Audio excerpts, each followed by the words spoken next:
노래 듣고 왔습니다. 오늘의 주제를 먼저 소개해드리기 앞서서 재활 라디오 일정과 주제에 대해서 간략하게 공지드리고 시작하도록 하겠습니다. 1월 27일 수요일 8시 재활 라디오에서는 오늘의 같은 주제인 손상회복 중심의 치료는 작업치료에서 필요한가라는 주제로 이번 주는 소아에서 소아편이고요. 다음 주는 성인 파트로 나누어서 게스트분들과 함께 얘기를 나눠보고 들어보려고 합니다. 평소에 성인을 치료하는 데 있어서 궁금한 질문사항이 있거나 궁금한 점이 있으시면 과감하게 질문해 주시면 그날 게스트분들과 함께 답변을 드리도록 하겠습니다. 자세한 공지사항은 경기남부 작업치료 커뮤니티 단톡방과 인스타그램, 페이스북 그룹, 네이버 카페를 참고하시기 바랍니다. 여러분은 지금 경기남부 작업치료 커뮤니티에서 주최하고 대한작업치료사협회 경인지부에서 후원하는 재활라디오와 함께 하고 계십니다. 네. 지난주에서 또 찾아뵙겠습니다. 안녕하세요. 재활라디오의 MC, DJ 김영택입니다. 모두들 한 주 동안 별일 없으셨나요? 저는 이제 별탈 없이 무난하게 잘 지낸 것 같습니다. 오늘의 주제는 평소에 임상에서 자주 논의되고 논란이 되는 주제가 될 수도 있겠는데요. 특히 저는 이제 성인 파트를 치료하고 있는 입장에서 소아 치료는 생소한 파트라고 할 수 있겠습니다. 그래서 오늘의 주제인 손상 중심의 치료는 과연 작업치료에서 필요한가를 게스트 두 분과 함께 이야기를 나눠보려고 합니다. 그래서 이 소아 쪽에서 가장 좀 제가 생각할 때 이렇게 얘기하면 안 되겠네요. 그냥 제가 친한 두 분, 소아 치료 담당하고 있는 두 분과 함께 얘기를 나눠보려고 합니다. 그러면 두 분 나와주시기 바랍니다. 안녕하세요. 네, 안녕하세요. 반갑습니다. 네, 각자 한번 한 분씩 함영광 선생님부터 한번 소개 간략하게 부탁드리겠습니다. 네, 안녕하세요. 저 김영택 진행자분과 친한 소아치료사 푸르메 재단 넥슬 어린이 재활병원에서 작업치료 팀장으로 근무하고 있는 함영광이라고 합니다. 반갑습니다. 네, 조민석 선생님도 한번. 네. 네, 안녕하세요. 저는 김영택 선생님이랑 그다지 친하지는 않은데 아닙니다. 농담이고 친한 이제 저도 울산에서 원감각통합 상담연구소에서 근무하고 있는 조민석이라고 합니다. 반갑습니다. 저희가 지금 그 함영광 선생님은 서울에서 근무하시고 그죠? 네. 네, 조민석 선생님 울산에서 근무하는데 이게 참 코로나 덕분에 이렇게 먼데도 이 시간에 같이 만나서 이렇게 얘기를 나눌 수 있게 된 것 같네요. 참 어떻게 보면 그 코로나가 이런 기회도 만들어주는 것 같아서 어떻게 보면 장점이 될 수도 있겠죠. 네, 쓸데없는 소리는 그만하고요. 저번에 함영광 선생님은 지난번에 한번 저희를 참여하신 적 있지 않습니까? 좀 네, 2회차입니다. 2회차. 그죠. 2회차 게스트신데 첫 번째 참석했을 때랑 오늘 참석했을 때랑 좀 느낌은 어떠신가요? 첫 번째 참석했을 때랑 지금이랑 참석했을 때랑 여전히 떨리시나요? 그렇게 사실 크게 차이는 없습니다. 지금 제가 별 차이는 없으신가요? 네, 지난번에 뭐 좀 준비해야 되나 멘트를 준비해야 되나 그런데 지금은 그냥 좀 마음 편안하게 이 상황을 즐기면서 진행하고 있습니다. 아주 좋습니다. 그럼 조민석 선생님은 오늘 처음 이제 이 재활 라디오에 참석해 주셨는데 어떠신가요? 일단은 많이 떨리고요. 일단 많이 떨리는데 네. 저도 이제 우리 김영택 선생님께서 이제 편하게 잘 해주실 거라고 믿고 저도 이제 좀 편안한 마음으로 이렇게 임하고 있습니다. 네, 지금 저는 긴장이 갑자기 안 되는데 그 조민석 선생님 얼굴을 보면 저도 덩달아 긴장이 되고 있거든요. 좀 내려놓고 우리 오늘 편안하게 카페에서 얘기 나눈다라는 생각으로 자유롭게 한번 얘기를 나눠보면 좋을 것 같습니다. 그러면 이제 본격적인 주제에 대한 이야기를 나누기 앞서서 두 분에 대한 얘기를 좀 나눠볼까 하는데요. 두 분은 처음에 이제 소아치료를 선택하셨는데 어떤 이유로 혹시 선택하셨는지 혹시 말씀해 주실 수 있을까요? 누구부터 한번 말씀해 주시겠습니까? 조민석 선생님부터. 네, 알겠습니다. 일단 저는 사실 소아 치료를 하려고 딱 마음을 먹고 시작하지는 않았었던 것 같아요. 이제 그러나 왜냐면은 사실 소아 치료 실습을 가본 적이 없었어요. 제가 이제 학교에서 했을 때. 이제 다른 병원에서 일주일 정도 이제 소아 파트로 가서 이제 그 실습을 한 게 다였고, 그래서 소아에 대해서는 사실 전혀 무지한 상태였기 때문에 굉장히 이제 낯설게만 느껴졌던 그런 분야였거든요. 네네. 그런데 다행히 이제 운이 좋게 이제 소아로 첫 실습을 소아로 첫 직장을 가지게 된 거죠. 근데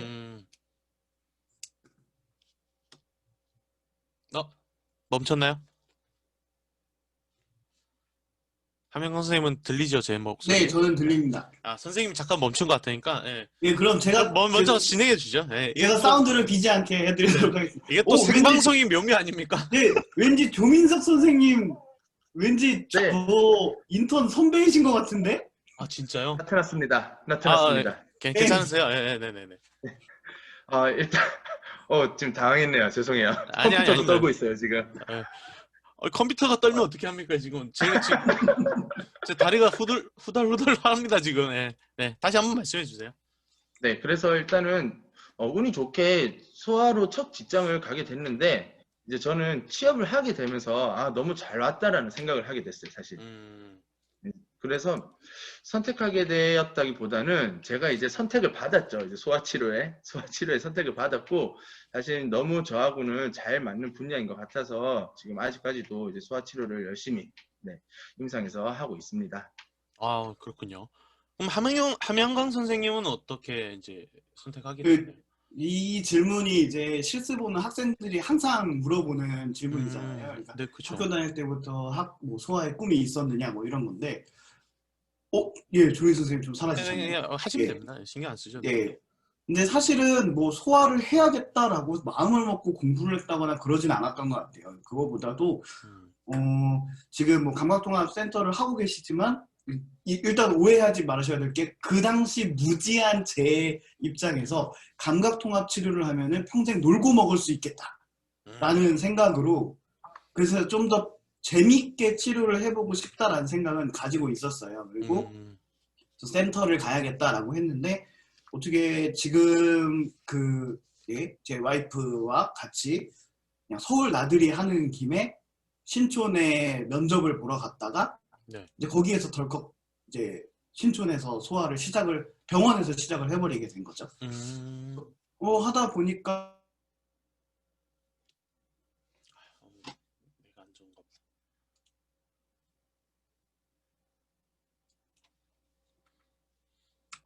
선택하려고 해서 했다기보다 어떤 기회가 있어서 지원을 했더니 그렇게 시작이 됐다. 그리고 감각통합 치료가 그 당시엔 좀 편해 보여서 하고 싶다는 생각은 있었지만, 지금은 감각통합 치료 너무 어려운 것 같아서 사실 그건 조금 그 당시에 무지했던 저를 반성을 하고 그러고 있습니다. 네. 조민석 선생님 혹시 신촌이신가요? 아니요. 예. 그래서 왠지 또 그 시작했다는 루트가 저랑 비슷하신 것 같아가지고 뭐 소화를 했다기보다. 제가 또 이렇게 또. 예. 그래서 소아가 저를 선택하고 제가 선택을 당한 그런 느낌이 저랑 비슷한 느낌이죠. 네. 그렇군요. 저도 이제 저는 실습할 때 소아 쪽을 경험을 해봤는데, 그러니까 아이들이, 제 얘기 들리시죠? 네. 네. 아까 잠깐 끊겨서. 그러니까 아이들이 저를 굉장히 무서워하더라고요. 덩치가 크니까. 덩치가 커서 너무 무서워하는데, 혹시 선생님들은 저처럼 이렇게 치료하거나 아니 실습하시면서 애들한테 좀 아동들, 소아들한테 곤혹스러웠던 경험이 혹시 있으신가요? 치료하시면서 아니면 뭐 실습하시면서나 곤혹스러웠던 점, 경험. 일단 저부터 말씀드릴게요. 네. 자유롭게 말씀해주세요. 저는 일단 사실 말투도 그렇고 이제 놀 때 좀 잘 맞는 것 같아요. 이제 수준이 비슷해서 그럴 수도 있지만 사실 그 노는 게 굉장히 좀 즐겁게 조금 잘 이루어지는 것 같더라고요. 그래가지고 사실은 이제 크게 이제 저를 거부하거나 그런 친구들은 없었는데 이제 보통 자폐 스펙트럼 장애를 가지고 있는 친구들이라든지 이럴 때는 사실 처음 보는 사람에 대한 그런 낯선이라든지 아니면 불안함이 있거든요. 그래서 연차가 조금 낮을 때는 그리고 경험이 좀 적을 때는 사실 그러한 친구들을 처음 봤을 때 임상에서 저는 이제 실습도 하지 않았었기 때문에 임상에서 처음 이제 그 친구들을 봤을 때 굉장히 조금 힘들었던 부분이 있었어요. 그러나 만약에 그러한 정신의학적인 부분에 있어서 이 친구들이 큰 문제가 없을 때에는 저랑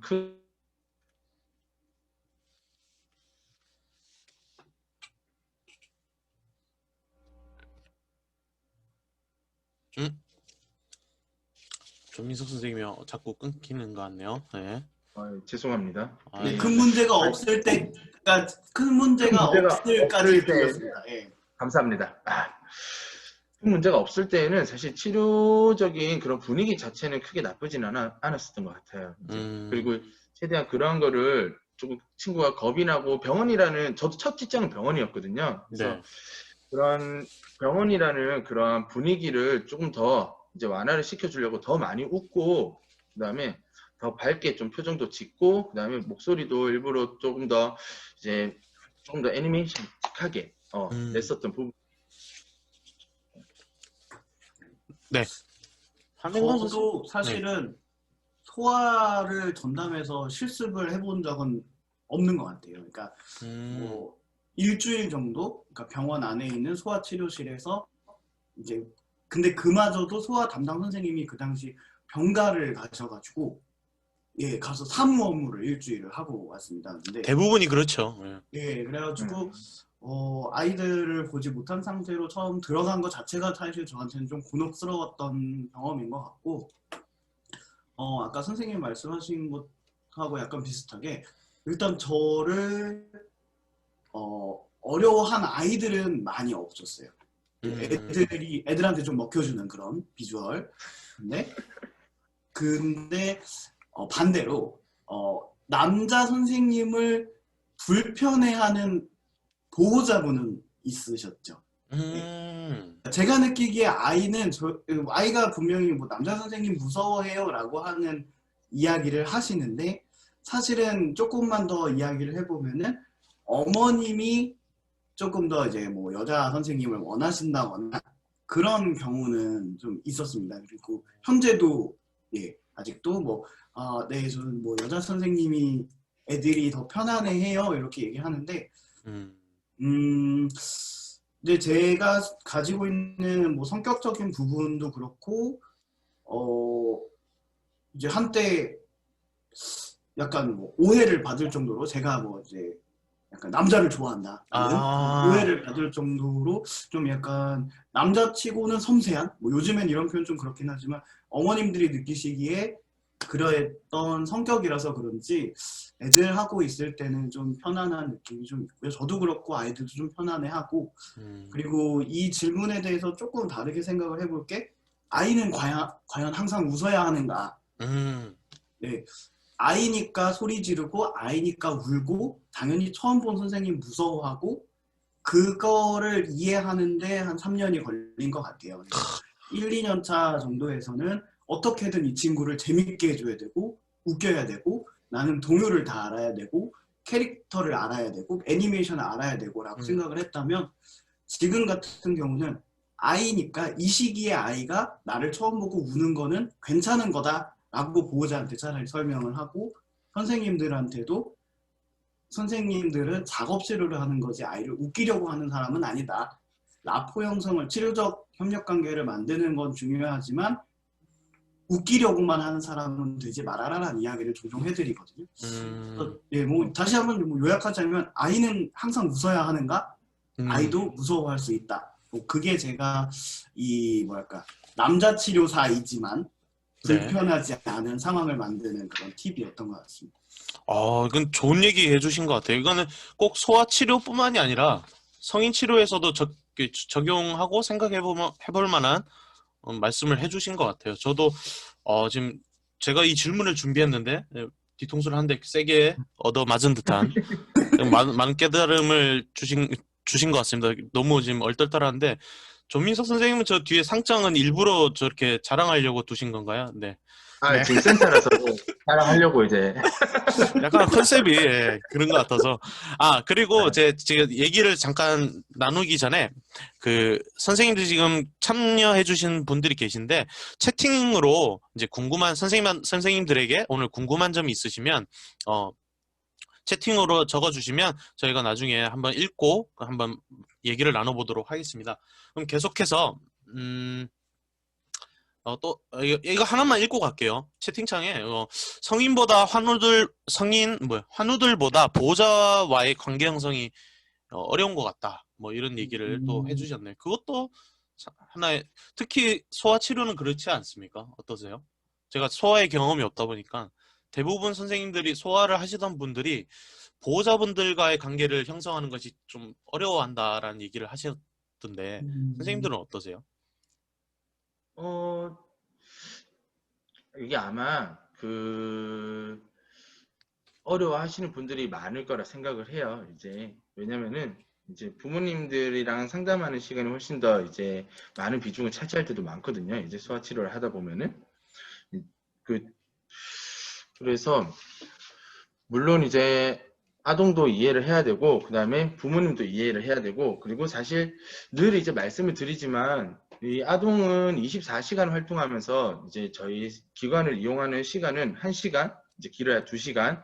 근데 나머지 22시간 정도는 이제 부모님과 함께 있는 시간이 더 많을 거란 말이죠. 그죠. 그래서 이거를 너무 부담스럽게 받아들이시게 된다라고 하면은 사실 우리가 제일 소아 치료에서도 조금 중요하게 생각이 되는 이런 부모 교육이 사실 굉장히 조금 부담스럽게 느껴질 수도 있겠다라고는 생각은 들어요. 그리고 이거를 최대한 빠르게 부모님과의 라포를 형성하고, 그 다음에 이 부모님과 아동과 어떠한 둘 사이에 그런 관계성이 있는지, 그리고 그러한 환경들은 어떤지 이런 것들을 빨리 파악해서 선생님들이 조금은 부담을 좀 빨리 덜 수 있는 게 좋기는 하겠죠. 이제 그래도 네.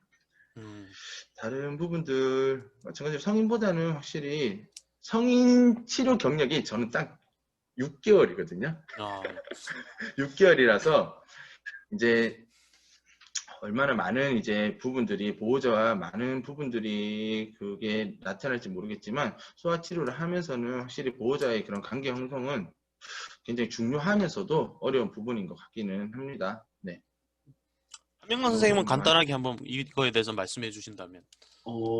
보호자와의 관계 형성이 성인과 이제 뭐 성인하고 비교했을 때 아동이 더 어렵다라는 생각보다 사실은 아동을 치료하는 데 있어서 보호자, 그러니까 부모라고 하는 이 형태가 클라이언트의 확장된 개념이라고 저는 생각을 해요. 그래서 어떤 ADL이다라고 했을 때 저는 이제 성인 치료를 경험해 본 적 없습니다만 성인의 경우에는 이 사람이 독립적으로 무언가를 하는 상황들이 많고 이 사람이 언어적으로 표현할 수 있기 때문에 이제 클라이언트 인디비주얼과 관계에서 치료사가 1대1로 치료가 되는 거고 아이들의 경우에는 이 아이의 ADL이라고 하는 부분이 결국에 보호자분이 가지고 있는 IADL 시간하고 동일할 수밖에 없는 거죠. 그래서 이런 면으로 봤을 때 아이와 엄마가 클라이언트의 개념으로 봤을 때 아이를 인디비주얼로 보고 보호자를 컨스텔레이션, 그러니까 아이와 엄마가 뭐 작업적으로 밀접한 연관관계가 있다라는 부분을 이해를 하고 계신다면은 차라리 보호자를 빨리 가까워지는 게 이 아이가 치료하는 데 있어서 덜 피곤한 상황이 돼서 네. 사실은 성인보다 더 어렵습니다. 솔직히 말하면 더 뭐 클라이언트가 둘인 거죠. 어떻게 보면.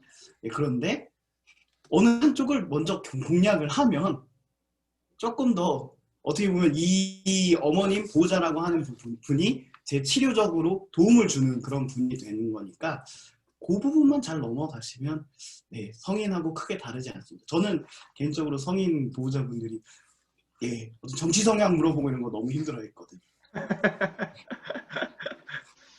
네, 그거는 누구하고도 얘기하면 안 되는 부분인데, 그죠? 어, 다음으로 그러면 또 이제 곤혹스러웠던 경험이 있었던 반면에 이제 정말 이제 보람 있었던 대상자는 혹시 있으신가요? 간단하게 한 번만 뭐 말씀해 주시면 좋겠습니다. 에피소드가 있으시면 내가 치료하면서 저 기억이 최근 남는. 거. 저 최근 거. 네네네네네. 네, 최근 거. 최근이라기보다 작년 초반인데 그 12살 만으로 12살 친구예요. 그러니까 제 입장에서는 정말 다 클 대로 큰 친구거든요. 저는 이제 0으로 표현되는 친구들부터 만나고 있기 때문에 12살 친구가 이제 저랑 작업치를 하는데 방금 말씀하신 대로 보호자분하고 인터뷰를 먼저 진행을 합니다. 그 보호자분이 근데 처음에 상처되는 말을 해주셨어요. 사실 저는 물리치료 받으러 왔어요. 그걸 작업치료실에 와서 얘기를 해주시는 거죠. 그래서, 아 그러셨어요? 그럼 작업치료실에서는 뭘 할까요? 선생님 하고 싶은 대로 하세요. 그러시구나. 그래서 정말로 제가 하고 싶은 대로 아이랑 이 아이의 24시간을 다 적으라고 하고 그리고 엄마한테도 똑같이 적으라고 했더니 둘이 생각하고 있는 24시간이 달랐고 그 24시간 다른 부분을 설명을 하고 그다음에 좀 더 작업 중심으로 이 아이에게 12살짜리 이 뇌병변 친구였는데 혼자서 옷을 입어본 적이 없다고 해가지고 아 그래 그럼 우리 옷 한번 입어보자 라고 했는데 어떻게 이 친구가 12년 만에 처음으로 단추를 끼워서 셔츠를 입은 거죠. 그 영상을 그대로 찍어서 엄마한테 보여주고 이제 작업과 관련된 이야기들을 했더니 어머님이 이제 치료 종결, 저희는 20회기짜리 집중 작업 치료 프로그램이 있는데 어머님이 나가실 때 이제 칭찬 카드에다가 예, 이거는 어머님이 진짜 솔직하게 다 쓰셨어요. 나는 12년 동안 물리치료만 중요한 줄 알았는데 내 아이의 작업에 대해서 생각해 본 적이 없었다. 그래서 지금 내 아이가 사춘기인 것도 몰랐고 이 아이가 점점 자라나고 있다는 거를 작업치료 선생님이 알려줘서 너무 고맙다 이런 식으로 칭찬 카드를 써주고 가셨는데 이게 최근에 정말 보람된 일이었지 않나 하는 그런 생각을 합니다. 네, 진짜 보람 찰 것 같아요. 그렇게. 이게 저도 네. 좀 비슷한 것 같아요. 이게 그 친구가 사실은 이제 매 순간이 사실 제일 흡족하죠. 친구들이 좋아지는 걸 보면은. 그렇죠. 근데 보통은 학교 담임 선생님이라든지 아니면 어린이집 담임 선생님이라든지 유치원 담임 선생님들이 우리 친구가 굉장히 많이 좋아졌어요 라는 피드백을 들어서 부모님이 이제 저한테 그거를 전달해 주시는 거예요.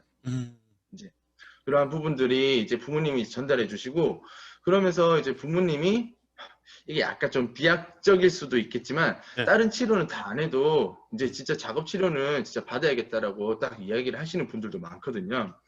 그만큼 이제 그런 작업에 대한 중요성에 대해서 점점 알게 되시면서 이러한 저희한테 상담할 때 질문을 하는 것 자체도 점점 난이도가 올라가는 거예요. 저희한테도 이제 부모님들이 열심히 공부를 하시고 부모님들이 우리 아이한테 관심을 더 많이 이제 가지게 되면서 부모님들이 준 전문가가 되는 그러한 모습들을 봤을 때 이제 저도 그때가 좀 흡족하지 않았을까라는 이제 생각을 하게 됩니다. 결국은 이제 부모님과 치료사와의 이런 코워커가 잘 되어야지만 우리 아동한테도 충분히 좋은 조건의 자극이 들어갈 수가 있게 되거든요. 맞습니다. 제가 또 준비한 질문이 있는데 그거 전에 또 그 한 분이 시청하고 계신 한 분이 또 질문을 주셨는데 한번 제가 질문을 두 분께 드려보도록 하겠습니다. 안녕하세요. 저는 감각통합치료사로 근무하고 있는데요. 소아치료에서 단호하고 엄하게 임하는 선생님이 되어야 할지, 물론 아이에 대한 사랑을 기반으로요. 부드럽고 허용할 것은 허용해줘야 할지 혼란스러울 때가 많아요. 어떻게 기준을 잡아야 할까요? 라는 질문을 주셨습니다. 이거에 대해서 한번 각자 한번 선생님들의 생각을 한번 말씀해 주시면 감사하겠습니다.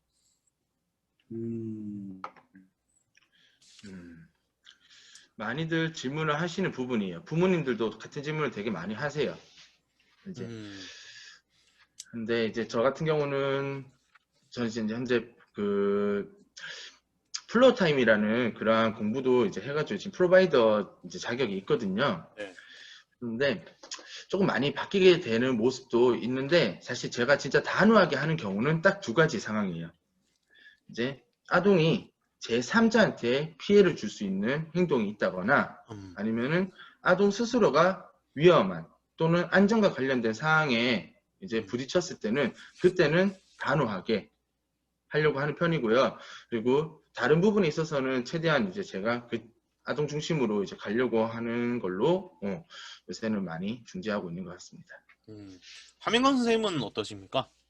저도 방금 전에 이제 조민석 선생님이 말씀해 주셨던 아동 중심이라고 하는 표현이 지금 질문을 해주신 이제 선생님께도 한번 말씀을 드리고 싶은 게, 저도 단호하게 하는 경우가 있었어요. 예, 많이 있는데 지금의 경우에는 저는 그러니까 플로어 타임을 기반으로 이제 접근을 하시고, 저 같은 경우는 지금 COP라고 하는 접근법을 이제 주로 활용을 해가지고 아이랑 치료를 하고 있는데,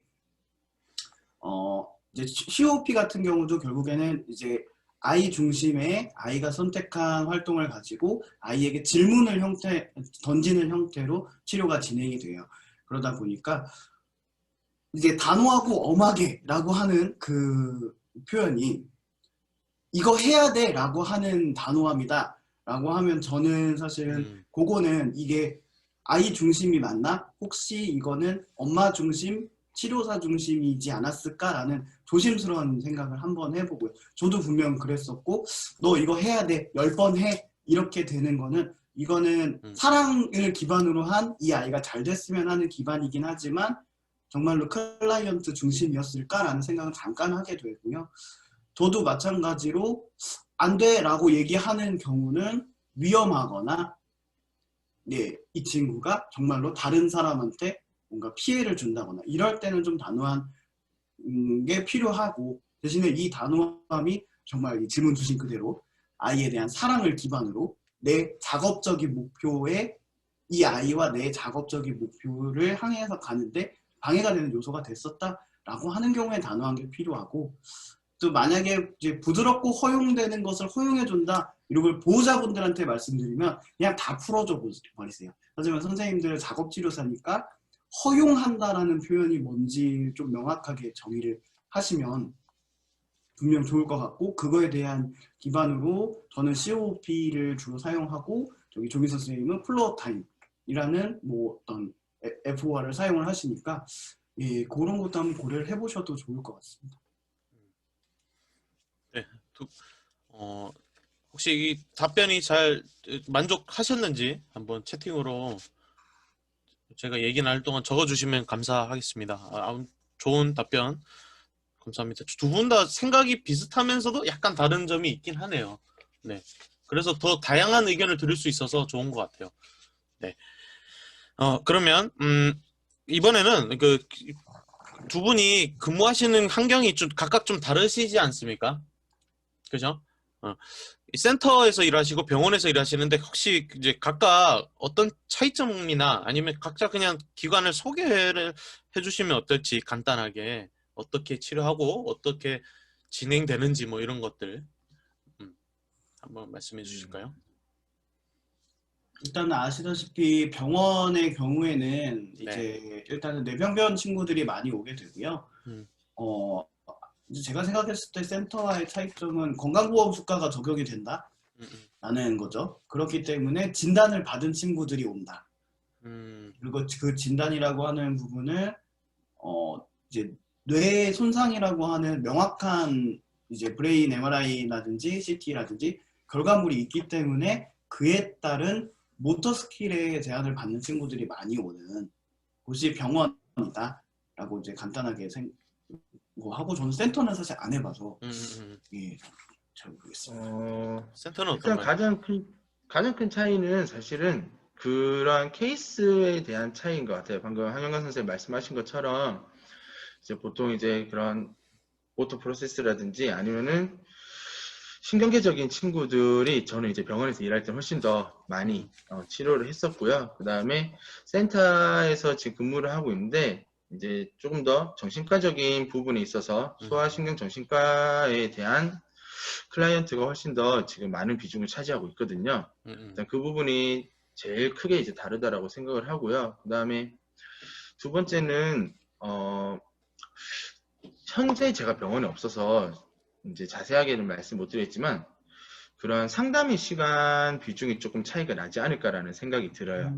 이제 그래서 병원에서 센터는 이제 저희 기관 같은 경우는 40분 치료를 하고요. 그 다음에 10분이라는 상담 시간을 이제 가지게 되거든요. 그래서 총 50분이고 혹여나 그런 뒤에 아니면은 앞에 치료가 없을 경우에는 그 상담이 조금 더 길게 이어지는 경우도 있다라고 이제 말씀을 드릴 수가 있고, 그래서 상담하는 시간이 조금 더 길어지다 보니까 아무래도 훨씬 더 이제 부모 교육에 대한 중요성에 대해서 더 이제 절실히 이제 느끼고 있는 부분도 있습니다. 그래서 저희 기관 같은 경우는 부모 코칭실이 따로 있어요. 그래서 부모님이 아이랑 둘이서 이제 들어가서 이제 어떤 의미 있는 작업을 한다거나 아니면은 어떤 의미 있는 교육적인 환경이 이제 이루어지도록 이제 하는 그러한 공간도 마련해 놨고, 그 다음에 세 번째는 아까 말씀하셨다시피 그러한 비용에 대한 차이가 있지 않을까라는 생각이 듭니다. 그래서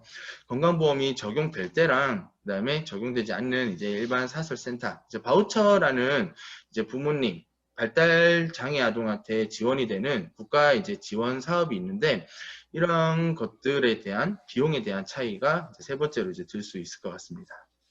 네. 네. 엄청난 차이가 방금 생각났습니다. 네네네네네. 센터에는 없는 정말 걸림돌, 이런 얘기하면 안 되는데. 아니, 해도 됩니다. 예. 이거 일단은 저는 이제 그렇게 생각을 합니다. 병원에서 작업치료를 제일 잘하는 사람은 작업치료사인데, 그렇습니다. 작업치료를 모르는 사람이 지시를 내려서 하는 곳이 병원입니다. 처방이죠, 그죠? 예. 네, 누구라고 언급은 안 했습니다. 누구라고 예, 언급은 안 했습니다. 어전 뒷분이라고 얘기하지 않았습니다. 절대 예, 안 했습니다. 예, 절대 안 했습니다. 하지만 작업치료사가 병원에서 작업치료를 제일 잘하는 사람은 작업치료사. 하지만 예, 그런 아쉬움이 있습니다. 병원이랑. 맞습니다. 저도 이제 성인이지만 병원에서 근무하다 보니 그런 한계점? 그런 걸 많이 느끼게 되는 것 같아요. 어쩔 수 없이. 네. 아무튼 근데 사실 이 부분은 네네네. 센터도 마찬가지인 것 같아요. 이제 저희 기관은 작업치료 전문 기관이라서 네네. 이제 작업치료사 선생님들만 이제 근무를 하고 계시는데, 보통은 이제 아동발달센터를 보게 되면은 이제 그 제일 높은 이제 직급에 계시는 분들이 작업치료사가 아니신 분들이 훨씬 더 이제 많거든요. 일반적으로 이제 아동발달센터는. 그래서 사실 그 부분도 센터도 약간 좀 공감하는 부분도 있는 것 같습니다. 네네. 어딜 가나 똑같군요. 오너가 돼요. 제기랄. 아까 그 질문 주신 분께서 이제 답변을 또 해주셨는데, 생각해보니 저는 어머니들의 컴플레인을 피하고자 과제 중심적으로 접근한 것 같네요. 안전과 피해를 주는 행동은 단호하게 하고 있지만 과제 중심으로 흘러간 것 같아요. 히히, 감사합니다. 선생님들 아이의 입장에서 좀 더 접근해서 애드립을 발휘해봐야겠어요. 히히, 이렇게 남겨주셨습니다. 네, 질문해 주셔서 감사드리고요. 그렇다면 네, 오늘 선생님들의 과거 얘기를 저는 간단하게 하고 넘어가려고 했는데 많은 얘기를, 그래도 많은 정보도 또 드린 것 같아서 좋은 것 같습니다. 그럼 이제 두 번째로 오늘의 주제에 대해서 한번 좀 심도 있게, 이번에는 좀 진지하게, 지금까지도 진지했지만 좀 진지하게 오늘의 주제에 관한 질문들을 얘기해 보려고 하는데요.